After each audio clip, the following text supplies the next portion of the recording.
If I may, I would like to, the speaker would like to talk over with you a question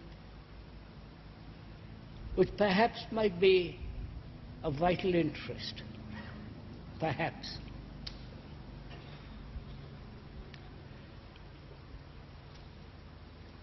Why is it, this is a question mark, not the cause. Why is it that two people are not able to think together?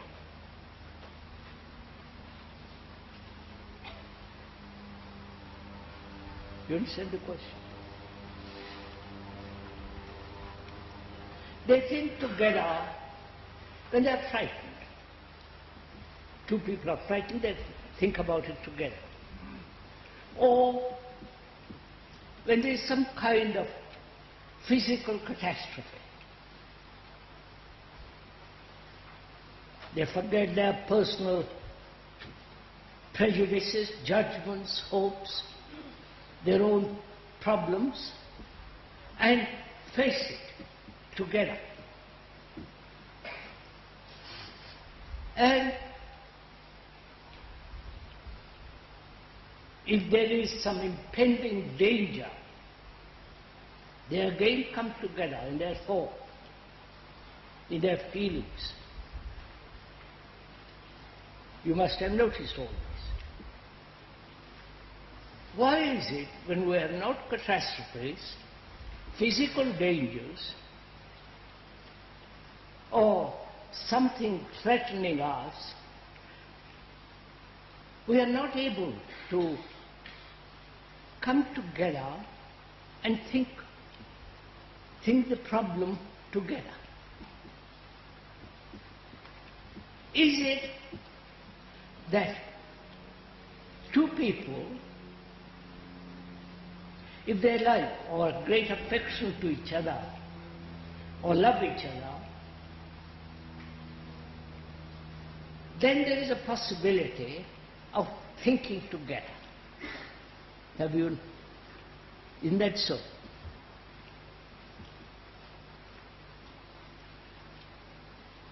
Can we this morning spend a little time on this question? Perhaps this will help us to understand the confusion and the misery of our daily life. Because we are not been able so far in all these discussions and talks have met actually together. Is it that we don't love each other? You know, this has been tried very often in various ways to bring people together round a belief, round a person, round an ideal, round a concept. You must have noticed this is so. But each person translates the concepts, the ideals, the persons, the authority according to his own inclination.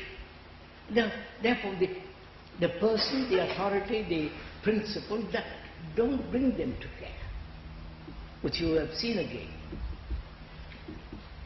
Why is this? How, in what manner does this happen? You understand my question? Because I think if we can think together, we can then investigate more deeply into our personal lives, into our confusion, and face the world with all its monstrosities, with its horrendous degeneration, then perhaps we might investigate together how to bring about a good society, good way of living. You understood what I'm... Can we go into this? Can we think together first?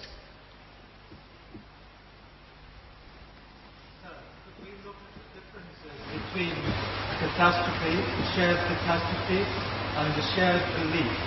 The differences between these two. Could we go into catastrophes and beliefs? When there is a war, we're all together. Unless you are a conscious objector or a pacifist, then you have a terrible time. You are shot or sent to prison, but the vast 99% of the people say, hurrah, let's all fight. That's all, and all the rest of it. But a belief is much more subtle.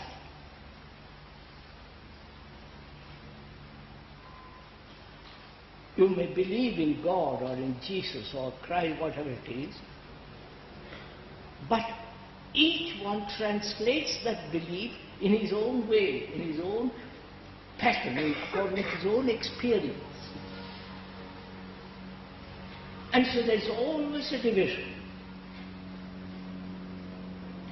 Even if you follow somebody whose authority you accept, again there is division between people. You've seen this all over the world. So we are asking, is it possible to think together without authority,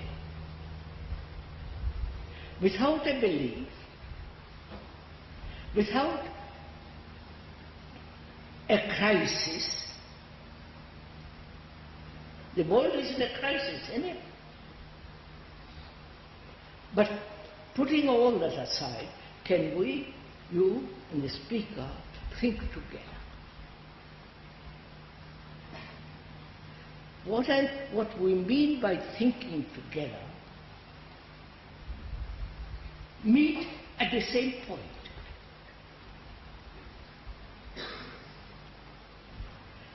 Meet at the same level,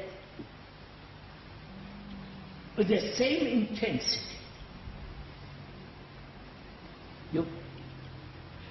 Which is not possible if you hold on to some belief. If you hold on to your own particular opinion. If you have certain experiences, that's much better than anything else. So, can we this morning somehow put aside our personal beliefs, experiences, judgments, points of view, and meet together?